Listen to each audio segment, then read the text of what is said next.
do la parola subito a Katie Brem, Executive Product Manager Innovation in France Télévisions. Bienvenue Madame Brem. Et alors, comme broadcaster, on a été évoqué comme un modèle pour contrôler les contenus. Et évidemment, la production de ces et l'activité des broadcasters est impliquée dans la façon comme première chose, comment la société conçoit l'utilisation des plateformes sociales, mais aussi au niveau de comment parfois les contenus des plateformes sont répétés, sont utilisés et se croisent avec les contenus de notre production. Donc, je pense qu'on est impliqué directement et je suis très, très heureux que vous participiez à ce débat pour nous mettre à jour quel est le point de réflexion de France Télévisions là-dessus. Merci. Merci beaucoup.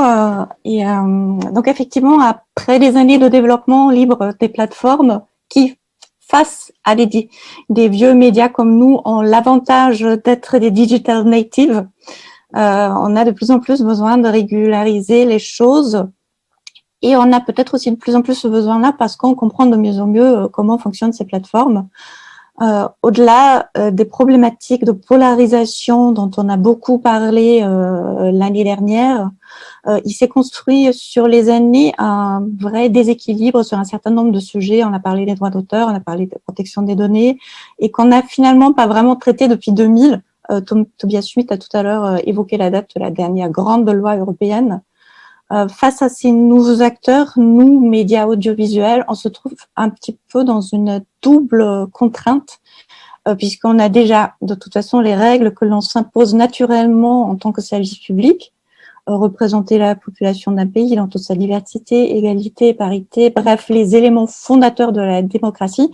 Et d'un autre côté, on a toute la réglementation nationale qui impose un certain nombre d'éléments pas toujours adaptés aux nouveaux usages. Et sur ces 20 dernières années, la chaîne de valeur du broadcast a vraiment complètement été bouleversée.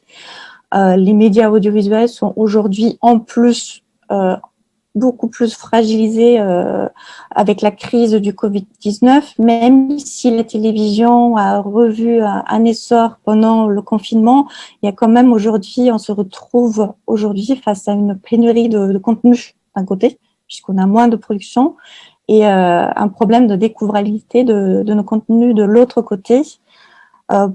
Pour faire face à ces problématiques, on rassemble nos forces au niveau national. On en a parlé déjà, on a parlé de Salto en France, de Britpop au Royaume-Uni, et au niveau européen, dans un effort de souveraineté justement pour proposer des plateformes adaptées aux nouveaux usages. Le président de l'AREI vient d'évoquer l'initiative autour d'une information digne et de confiance qui vient d'être lancée par l'UER. Donc, par rapport à ce mouvement, il paraît complètement normal de porter au niveau européen la défense de services publics audiovisuels forts et indépendants. Et face aux États-Unis et à la Chine, l'Europe doit vraiment faire valoir sa spécificité, qui est une force régulatrice qui crée à la fois et qui protège.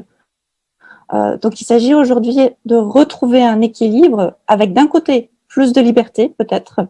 On le voit aussi avec les éléments de modification de la chronologie des médias, qui d'ailleurs a été déjà naturellement entamé par la force des choses pendant la pandémie. Aussi de donner aux médias audiovisuels davantage de droits sur les œuvres qu'ils financent. Et de l'autre côté, plus de responsabilité, en faisant, par exemple, participer les plateformes au financement de la culture, secteur largement endommagé par la pandémie, ou encore en responsabilisant des plateformes de nouveaux usages. On vient aussi de parler brièvement du gaming tout à l'heure.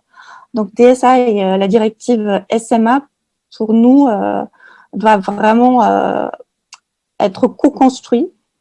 Cette solution législative doit être co-construite avec l'ensemble des acteurs pour trouver des règles adaptées aux usages d'aujourd'hui.